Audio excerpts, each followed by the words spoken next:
श्री गोदाम्बा जी, जैसे हमारे व्रज में श्री किशोरी जी हैं, ऐसी दक्षिण में श्री गोदाम्बा जी। उनका 1 मास पर्यंत का धनुर्मास उत्सव होता है, अभी आने वाला है धनुर्मास। श्री गोदाम्बा जी कथा सुनी और कथा में जब गोपियों के बारे में उन्होंने जाना, गोपियों के प्रेम के बारे में उन्होंने सुना, 1 मास पर्यंत तक उन्होंने एक व्रत किया।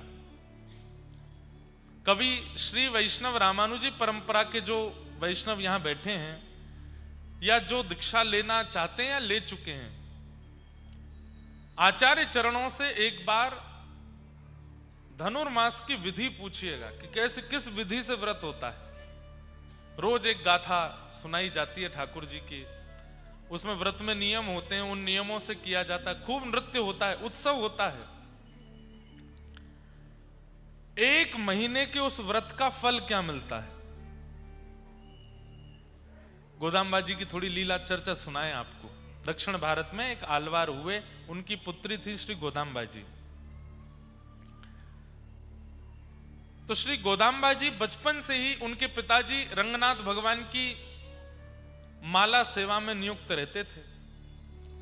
बंधुओं, अगर जीवन में चाहते हैं कि ठाकुर जी आपसे प्रसन्न रहें, तो अपने घर में तुलसी जी, खूब सारी तुलसी जी और पुष्पों के पौधे नियुक्त कर दीजिए और उन्हीं से निर्माण करके चाहे छोटी माला बनाओ, अपने हाथ से बना के ठाकुर जी को पधराओ। ठाकुर जी इतने रीझ जाते हैं। श्रीमद् भागवत में वर्णन आता है, जब भगवान कंस वध करने के लिए मथुरा जा रहे थे, तो एक माली ने अपने बगीचे के पुष्पों से माला बना करके पहनाई। तब ठाकुर जी वहां वर्णन करते हैं, जो व्यक्ति स्वयं सिंचन करके बगीचों से पुष्प तोड़ करके माला बना करके मुझे धारण कराता है, मैं उससे सदा रीझा रहता हूं, सदा प्रसन्न रहता हूं। और ठाकुर जी रीझ जाएं तो फिर कोई और की मजाल कि हम तो रूठ जाए। ठाकुर जी प्रसन्न रहें तो सब प्रसन्न रहेंगे। इसलिए तुलसी जी हों, पुष्प हों, बहुत सुंदर सेवा है। आप ठाकुर जी का मधुर श्रृंगार नहीं कर पाते, भोग नहीं बना पाते, उसके लिए कोई व्यवस्था कर दो, पर अपनी सेवा एक जुम में रखो। क्या? नित्य माला जी सिद्ध करके ठाकुर जी को धराओ। माला जी सिद्ध करना भी एक कला है। हमारे ठाकुर जी तो इतने छोटे से हैं, अभी आमेंगे देखियो, पता ही नहीं चलेगी कहां है ठाकुर जी, छोटे से हैं लाला। लेकिन छोटे से ठाकुर जी की माला कैसे बनती है? जैसे ये गुलाब की पंखुड़ी है ना, इसको एक बार मोड़ो, फिर एक और बार मोड़ दो, फिर एक और बार मोड़ दो, तो ये छोटे हो जाएंगे। ऐसे छोटी छोटी, कुछ लाल पंखुड़ी, कुछ हरी पंखुड़ी, कुछ सफेद पंखुड़ी, ऐसी छोटी सी माला बनती है, तब धारण करते हैं। ठाकुर जी को माला इतनी प्रिय है। वास्तव में पुष्प जो होते हैं माला में, उनको ठाकुर जी अपना भक्त स्वरूप मानते हैं। और माला बनाने वाले को भी यही भावना रखनी चाहिए, प्रत्येक पुष्प को एक भक्त का नाम दे करके माला में पिरोवे।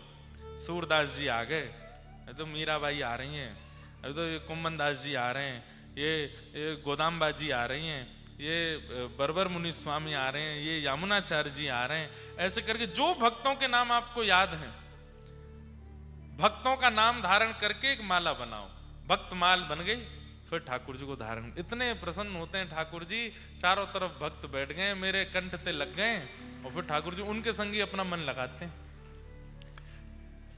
तो जिसे चाहिए कि ठाकुर जी रीझे रहे, नित्य माला सेवा किया करो ठाकुर जी की। तो श्री गोदाम्बा जी के पिताजी माला बनाते, सिद्ध करते और श्री रंगनाथ भगवान को धारण कराते। लेकिन उनका नियम था कि माला सिद्ध करने के बाद अपरस में स्नान करने के लिए जाते, शुद्ध अवस्था में आ जाते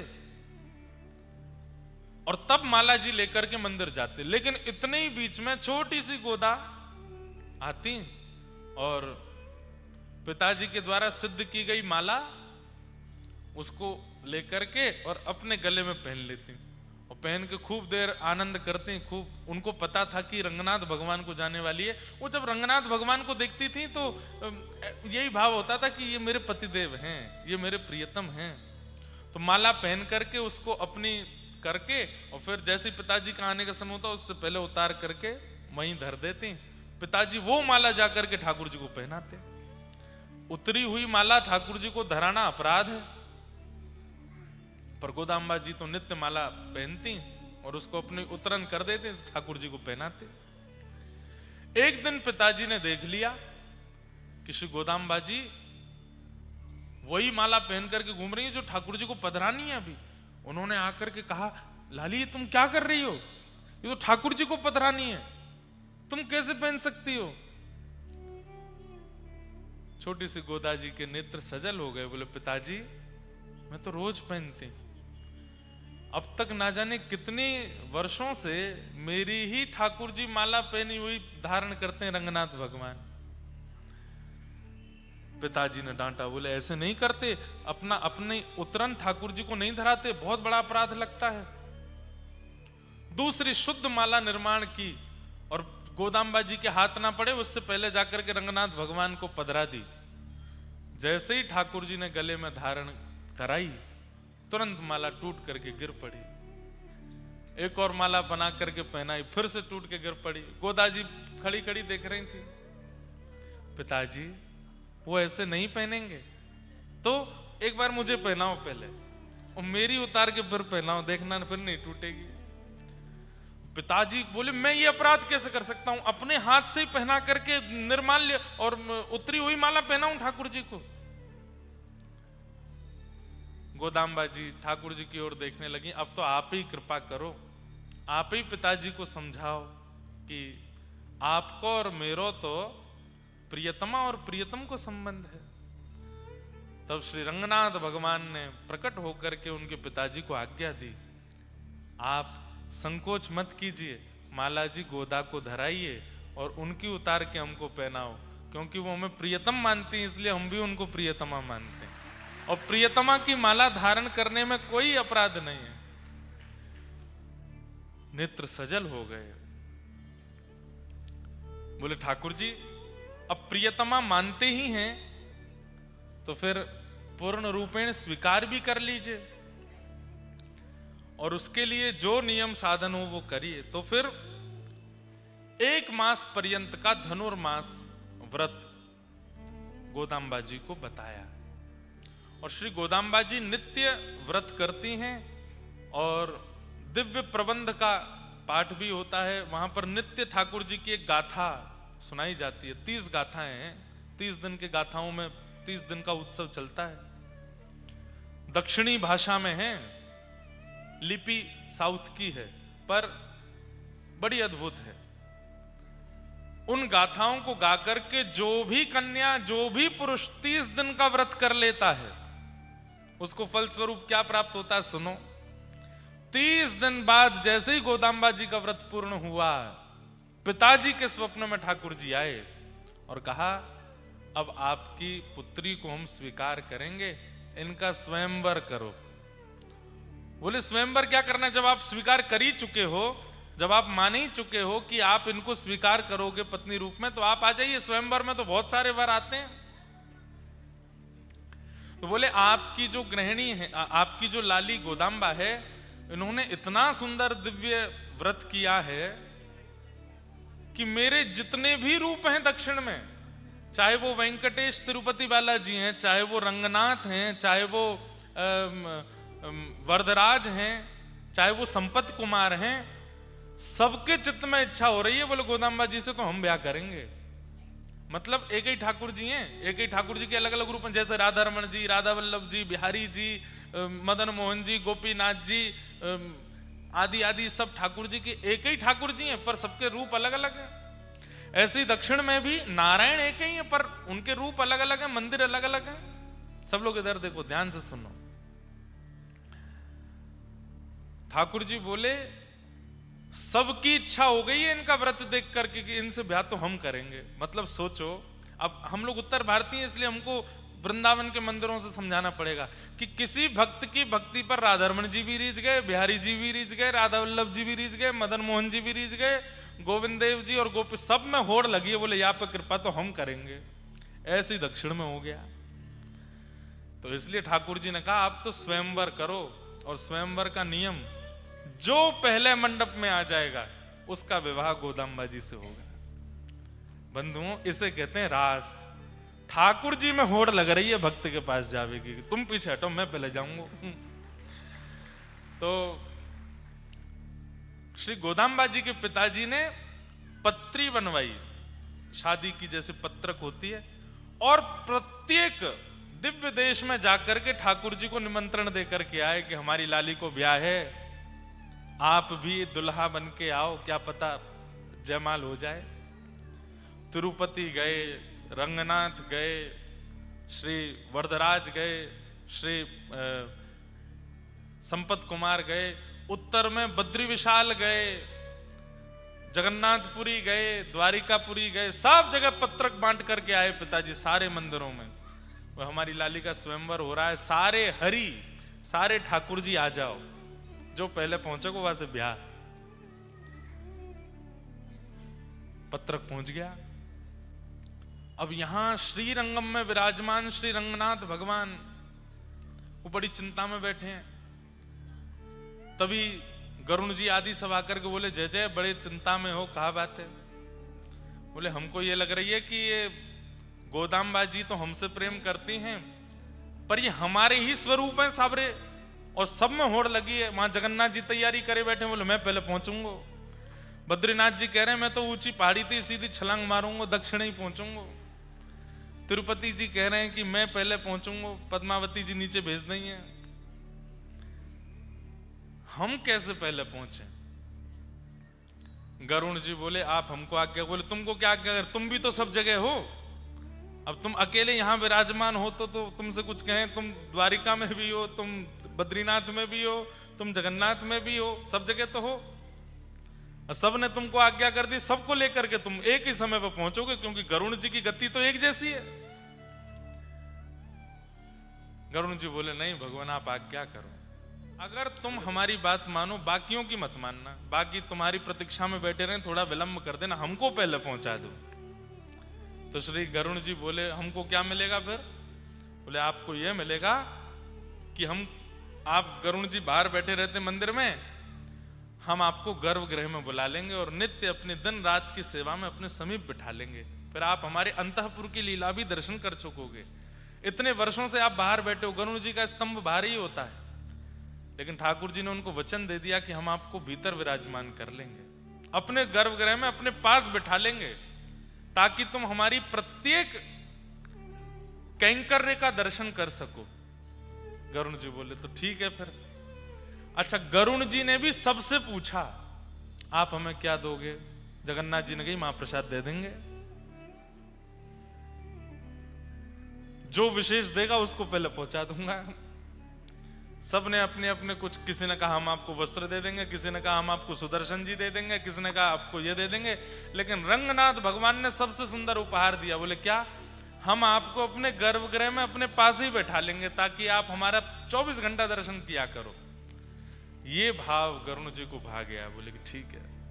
और जिस दिन स्वयंवर होना था, सारे ठाकुर तैयार हो गए भारत के गोदाम्बा जी के विवाह स्वयंवर में जाने के लिए, लेकिन सब प्रतीक्षा कर रहे हैं गरुण जी कहाँ हैं। गरुण जी किसी के पास नहीं गए, रंगनाथ भगवान के पास गए, तुरंत कंधे पर विराजमान करके सीधे पहुंचे हैं स्वयंवर मंडप में। और सबसे पहले आगंतुक के रूप में श्री रंगनाथ भगवान पधारे, शंख चक्र गदा पद्म धारण करके। जैसे ही प्रभु पधारे, श्री गोदाम्बा जी ने उनका वर्ण किया। जैसे ही जयमाल पड़ रही थी, उसी समय द्वार के भीतर प्रवेश कर रहे हैं श्री तिरुपति बालाजी, उसी समय श्री जगन्नाथ जी, द्वारिकाधीश जी सब रे आए। बोले रह गए हम तो, गरुण कहाँ हैं? गरुण जी बोले आपसे भी बढ़िया ऑफर मिला था हमको, इसलिए इनको पहले लिया है। इन्होंने गर्भगृह में बैठाने का हमको आश्वासन दिया है, इसलिए हम इनको पहले लिया है। बोले अब हम लोग क्या करें? आ तो गए हम लोग। तो फिर रंगनाथ भगवान बोले दावत बनिए, पाओ बैठ के बराती हो सबरे। ठाकुर जी ही दुल्हा, ठाकुर जी ही बराती। ऐसा विवाह भारत में केवल एक ही बार हुआ, श्री गोदाम्बा जी का कल्याण उत्सव। तो कल उसी कल्याण उत्सव का सूक्ष्म दर्शन हम लोग कर रहे थे। ठाकुर जी की मधुर पालकी चल रही थी, उसका हम लोग अनुभव कर रहे थे। भगवान की उस आज्ञा को कि गरुण जी गर्भगृह में विराजेंगे, उसकी पूर्णता हुई श्री वृंदावन धाम में। हमारे वृंदावन में श्री राधा रमन जी के पास में, निधिवन राज के पास में, उत्तर भारत का सबसे बड़ा मंदिर है श्री रंगजी मंदिर। आप लोग वहां दर्शन किए होंगे जो वृंदावन जाते हैं। मूल नाम उनका है गोदा रंगमन्नार मंदिर। वहां पर ठाकुर जी गोदाम्बा जी के साथ विराज रहे। ठाकुर जी की ऐसी छवि पूरे भारत में, नारायण की ऐसी छवि कहीं नहीं है। कैसी है? ऐसी है, ऐसे हाथ ऊपर किए हैं, क्या बोले, गैया चरा रहे हैं नारायण प्रभु वहां पर। और वहीं गर्भगृह में गरुण जी साथ में विराज रहे हैं ठाकुर जी के। जो वचन ठाकुर जी ने दिया वो वचन निभाया, और श्री गोदाम्बा जी के साथ में नारायण प्रभु ने अपने समीप में गरुण जी को विराजमान किया, और वृंदावन में वो दर्शन आज भी होते हैं। गरुण जी बिल्कुल समकक्ष विराजमान है। ऐसे श्री गोदाम्बा जी को ठाकुर जी प्राप्त हुए। तो श्री वैष्णव रामानुजियों को ही वह व्रत करने का अधिकार है जो 30 दिन का व्रत हमारे धनुर्मास में होता है। और वैसे कोई ऐसी बात नहीं कि कोई एक संप्रदाय वाले ही करें। धनुर्मास में श्री गोदाम्बा जी की गाथा सुनकर के कोई भी उस व्रत का नियम धारण कर ले, पर बात यह है कि वही गाथा होनी चाहिए जो दक्षिण की है, तो उससे फिर नारायण प्रसन्न होते हैं और प्रसन्न होकर के वर रूप में आते हैं और जीवन को प्राप्त होते हैं। ऐसे श्री ठाकुर जी के मंगल विधान को हम बारंबार प्रणाम करते हैं। ऐसे ही बंधुओं, आप कोटावासी हैं, यहाँ पर मथुराधीश बिहारी जी सब आपके समीप ही हैं। खूब भाव से, खूब प्रेम से उनको रिझाओ, आनंद कराओ, ताकि ठाकुर जी किसी रूप में, किसी संबंध में हमें प्राप्त हों। ऐसी हमारी भावना।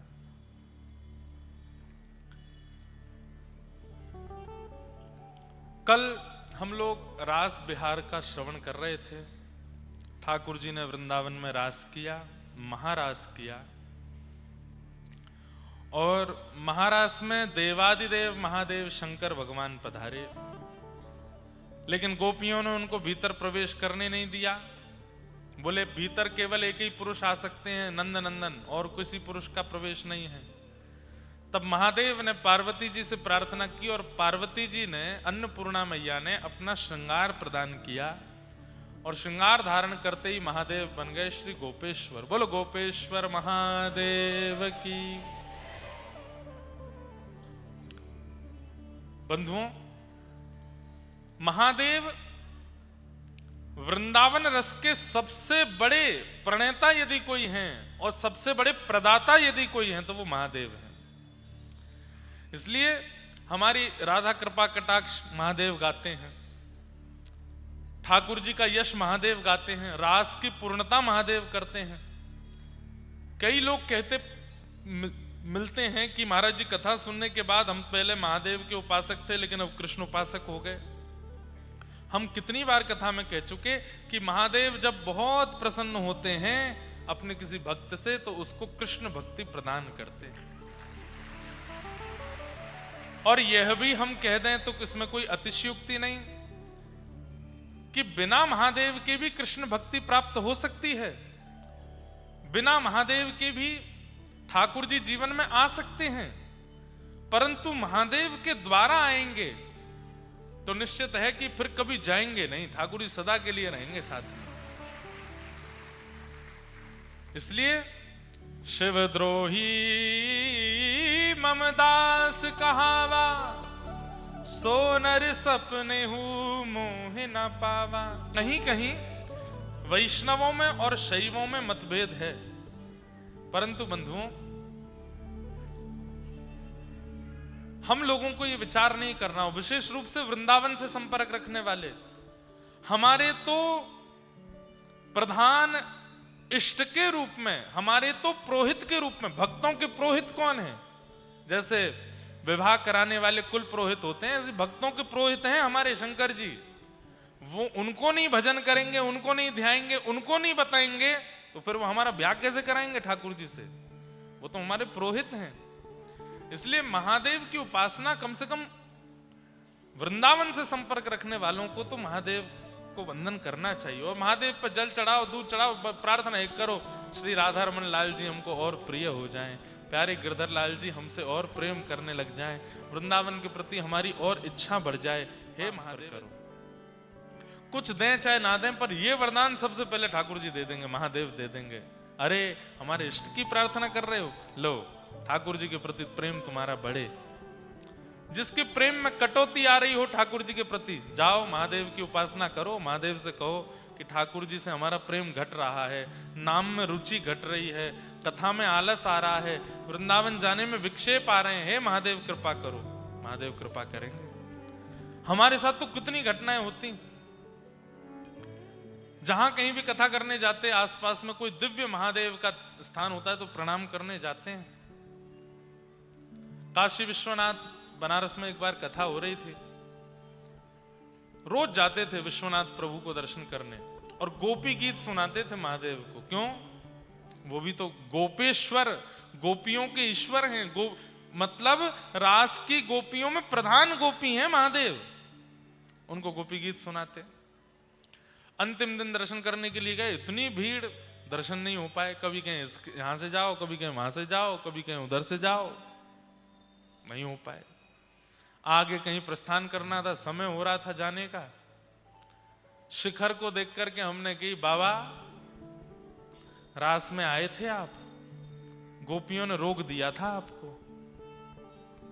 वो तो हमारे ब्रजवासी को चित्त बहुत बड़ा है, जैसे तैसे आपको अंदर एंट्री मिल गई, लेकिन आज बहुत बढ़िया कर रहे हो, ब्रजवासी द्वार पे खड़ो हो, भीतर नहीं बुला रहे हो, गोपीन तो शिकायत करूंगा आपकी, ब्रज में जाए करके ठाकुर जी ते आपकी शिकायत करूंगा, ब्रजवासी जा रहा है आगे कहीं बनारस सो, और दर्शन नहीं दिया आपने।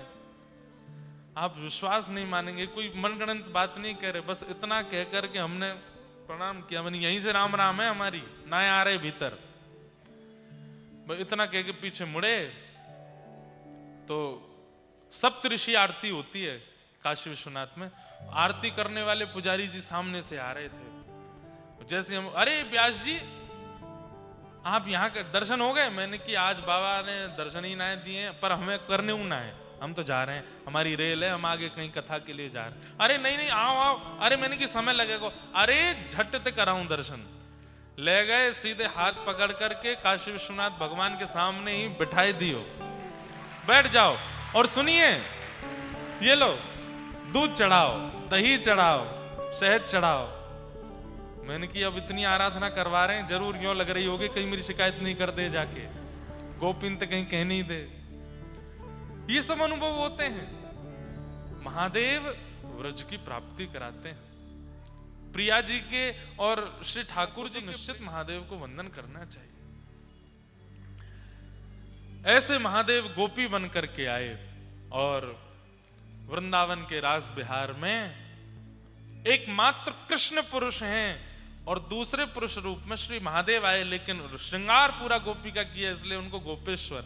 आज भी वृंदावन में संध्या के समय, इसी समय अगर आप दर्शन करने जाओगे, नथनी पहन करके, काजल लगाए करके, लालिमा होठ पे लगा करके, सुंदर अपने केश खोल करके, चुनरी ओढ़ करके, बहुत सुंदर गोपी बन करके आज भी गोपेश्वर महादेव शाम को गोपी का श्रृंगार करते हैं और प्रतीक्षा करते हैं ठाकुर जी की कि लाला मूसों रास करवे आमेंगे। ऐसे महादेव रास बिहार हुआ। रास के उपरांत भगवान की और भी कई लीलाएं हुई। मधुमंगल ठाकुर जी ते बोलो एक दिना, लाला तू जहां जावे सब तो सो इतनो प्रेम करें, मोए तो ऐसा लगे तेरे वस्त्रन में कछु टोना है। गोपीन के पास जावे वो सबरी अपनी न्योछावे रह जाए, संतन के पास जावे वो तेरे चरण धो धो के पी में, राक्षसन के पास जावे तो छूते ही राक्षस मर जाए, पर्वत के पास जाते तो पर्वत उड़ जाए। मुंह तो लगे लाला तेरे लत्ता, ब्रज भाषा में कपड़ों को लत्ता बोलते हैं, तेरे लत्तान में कछु जादू है लाला। बोला हाँ, एक दिना को मोह दे दे पहनवे को। ठाकुर जी बोले तू चाहे जो मांग लियो, मेरे लत्तान ने मत मांग रही हो। अच्छा ये साइकोलॉजी है कि व्यक्ति को जिस चीज के लिए मना कर दो उसके भले के लिए उसको लगता है नहीं नहीं इसी में ही मेरा भला है, वो जबरदस्ती अदबद के उसको करता है। मना कर दें पर्दा के भीतर मत देखना, तो बाहर खड़े लोगों के मन में यही चला रहता है इसमें कुछ तो है, हमें कैसे भी दिख जाए, भीतर तो झांकना है। ठाकुर जी ने मना करी, अरे मधुमंगल लत्तान ने मत मांगे, चाहे तू जो मांग ले। अब तो मधुमंगल को यूं है गई, बोले कि अब तो कन्हैया के लत्ता ही पहनने मुंह को। एक दिन ठाकुर जी यमुना स्नान करने के लिए अपनी पीतांबरी उतार करके, अपने मोरपिछ उतार करके, सबरी माला आदि उतार करके, काली कमली उतार के और बढ़िया ठाकुर जी जमुना जी में कूद गए। मधुमंगल तो बोले आजा मधुमंगल पार करेंगे जमुना जी। बोले हाँ आ रहा हूं तू कर। ठाकुर जी तो तैरन लगे, इतने में मधुमंगल ठाकुर जी के सबर वस्त्र लेके भाग गो। ठाकुर जी ने देख लियो। ठाकुर जी बोले आज तू पहने ही ले तो पता चलेगी आज। ठाकुर जी की पीतांबरी पहन ली, कमर में काली कमरी बांध ली, सिर पे घुंघरा ले, केशन को ऐसे जूड़ा बनाए के मोर पिछ लगाए लियो, ठाकुर जी की माला गले में पहन ली और वंशी हाथ में लेके मधुमंगल डोलन लगो। बोले अब मैं गोपीन के पास जाऊंगा, गोपी मेरी बलैया लेंगी, मैं संतन के पास जाऊंगा, संत मेरा भोग लगावेंगे। यहां कंस ने एक राक्षस भेजा जिसका नाम था केसी। तो केसी राक्षस, इसीलिए वृंदावन में केसी घाट है, वहीं मारा था ठाकुर जी ने उसको यमुना जी के तट पे। तो केसी राक्षस को कंस ने कहा कि जाओ मेरे शत्रु को ढूंढो। तो केसी राक्षस ने कहा कोई अता पता कुछ बताओ तो, कैसा लगता है आपका शत्रु। बोले मुझे ज्यादा तो नहीं पता है, बस इतना पता है पीतांबरी पहनता है, कमर में काली कमली ओढ़ता है, बंशी बजाता है, टेढ़ी मेढ़ी चाल चलता, और हाँ सिर पे मोर पिछ लगाए घूमता है। केसी बोला देख लो अब आपका शत्रु मैं ढूंढता हूं। केसी जैसे ही आया आकाश मार्ग से ढूंढने लगा तो मधुमंगल मोर पिच पहन के घूम रहा था। इतने में ही सामने से केसी आकर के खड़ा हुआ। अच्छा तो तू ही है महाराज कंस का शत्रु, अभी बताता हूं। मुष्टिक लेकर के जैसे ही भागा, इतना विशाल राक्षस देख करके अब तो मधुमंगल दौड़ो माते, लाला बचैयो, अरे लाला कन्हैया कहां को चलोगे, देख जे मुंह को मार रहा राक्षस मार रहा। ठाकुर जी बोले ना तू ही मार ले, तो मना करी मेरे वस्त्र ने पहन के मत जाइयो, तेरे पाम पूजू लाला, जीवन में कभी नहीं धारण करूंगा, तेरा जैसा रूप कभी नहीं बनाऊंगा, मैं जैसो वैसो ही रहूंगा, तू या को मार दे। ठाकुर जी तुरंत निकल के बाहर आए, केसी राक्षस के सामने आके खड़े हुए, जैसे ही आया एक मुष्टिक प्रहार करके भगवान ने उसका वध किया। वही घाट केसी घाट है। ठाकुर जी ने फिर मधुमंगल से कही तुरंत उतार। अरे लाला अब ही उतारू, मैं तो देखूंगा ना तेरे वस्त्रन के, मैं तो भैया फटे पुराने कपड़े ही ठीक हैं। हमारे पूज्य नाना जी कहते थे इस कथा से क्या सीखने को मिला, भक्ति बने रहो, भगवान बनने की कोशिश मत करो। ज्यादा ठाकुर जी बनवे की मन में आवेगी, ज्यादा भगवान बनवे की मन में आवेगी तो ठाकुर जी कहेंगे देख बेटा अब जो जो जिम्मेवारी मैं संभालूं अब तू संभाल। और वहां में राक्षस आवेंगे, कैसी कैसी आपत्ति विपत्ति आवेंगी। भक्ति ही बने रहो, ज्यादा ठाकुर जी की तरह बनने में कोई सुख नहीं।